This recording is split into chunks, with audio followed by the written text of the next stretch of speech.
अस्सलाम वालेकुम नाज़रीन, एक नई वीडियो में खुश आमदीद। आज की वीडियो में आपके साथ शेयर करूंगी दही और चिकन के साथ बनने वाले बहुत ही मज़ेदार से कबाब की रेसिपी। ये कबाब की प्लस बात ये है, ये ना सिर्फ झटपट बना सकते हैं बल्कि इसके अंदर जो बहुत कम मसाले बल्कि ना होने के बराबर हम इसके अंदर मसाले डालेंगे और झटपट हम इसको बना देंगे।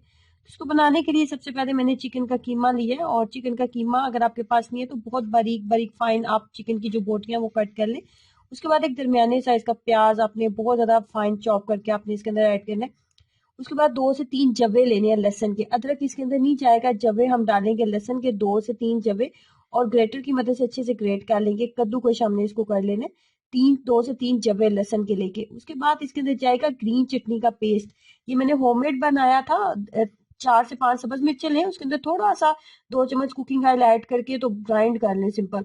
तो इस तरीके का आपका जो ग्रीन चटनी सॉरी सब्ज मिर्चों का जो पेस्ट है वो रेडी हो जाएगा। 2 खाने के चम्मच मैंने सब्ज मिर्चों का पेस्ट ऐड किए और 1 चाय का चम्मच इसके अंदर जाएगा नमक। उसके बाद एक चिकन क्यूब ली थी, उसको नीम गर्म पानी के अंदर अच्छे से मैंने मिक्स अप कर लिया था। चिकन क्यूब आपको किसी भी किराना स्टोर से मिल जाएगी। चिकन क्यूब अगर आपके पास नहीं है तो आपने चिकन पाउडर ऐड कर लेना है, लेकिन चिकन पाउडर या चिकन क्यूब जरूर ऐड कीजिएगा, जिससे क्या होगा कि ये कबाब का टेस्ट और भी ज्यादा टेस्टी हो जाता है। उसके बाद इसके अंदर जाएगा बाइंडिंग के लिए कॉर्न फ्लोर।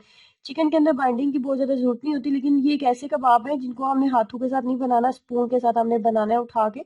और हम इसको जो है फ्राई पैन में डालेंगे तो थोड़ी सी बाइंडिंग के लिए हमें कॉर्नफ्लोर की जरूरत होगी। तो कॉर्नफ्लोर हम डालेंगे 3 खाने के चम्मच। उसके बाद इसके अंदर जाएगा जी दही। दही भी तकरीबन मैंने 2 बड़े खाने के चम्मच इसके अंदर ऐड किया था। उसके बाद जाएगा इसके अंदर अंडा, और एक अंडा हम इसके अंदर ऐड करेंगे और इस तमाम मिक्सचर को जब अब हम अच्छे से मिक्सअप कर लेंगे हाथ की मदद से, तो उसके बाद आपने 10 मिनट इसको मैरिनेशन के लिए जरूर दे लिए।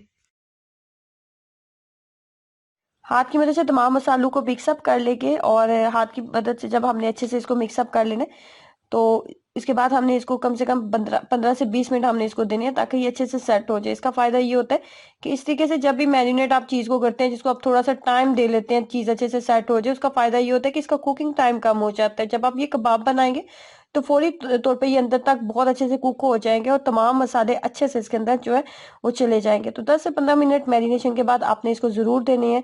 तो मैं इसको 10 से 15 मिनट के लिए इसको फ्रिज में रखने वाली हूँ। 10 से 15 मिनट गुजर चुके हैं। जस्ट आपने स्पून के साथ इसको लेना है, फ्राई पैन में आपने इसको डालना है और इस तरीके से गुलाई की आपने शेप दे लेनी है। और ये बहुत ही सिंपल और इजी है। ये कोई आपको इसमें कोई भी आपको खास कोई तकनीक का यूज नहीं करना पड़ेगा, बहुत आसानी से आप इसको बना लेंगे। और देखने में ये जितने ज्यादा जूसी और टेस्टी लग रहे हैं, खाने में भी बहुत ज्यादा टेस्टी बने थे। नॉर्मली भी अगर आप कबाब का मसाला बनाते हैं और कबाब के मसाले में अगर प्याज और दही अगर आप ऐड कर लेते हैं तो आपके कबाब हमेशा बहुत खस्ता और बहुत टेस्टी बनेंगे। आप अगर मसाले मसाले को कुक करके अगर आप कबाब बना रहे हैं, जैसे हम शामी कबाब वगैरह बनाते हैं, लेकिन अगर उसके बाद जब आपका मसाला रेडी हो जाता है और आप बिल्कुल कबाब बनाने वाले हैं, उस स्टेज में भी अगर आप थोड़ा सा दही और प्याज ऐड कर लें कबाब में, तो ट्रस्ट मी आप मेरी इस टिप को ट्राई कीजिएगा और आप नोट करेंगे कि आपके कबाब ज्यादा टेस्टी भी बनेंगे और खस्ता भी बनेंगे। तो ट्राई करें और अपना एक्सपीरियंस जरूर शेयर कीजिएगा। वीडियो को लाइक करना और चैनल को सब्सक्राइब करना मत भूलें। अल्लाह हाफिज।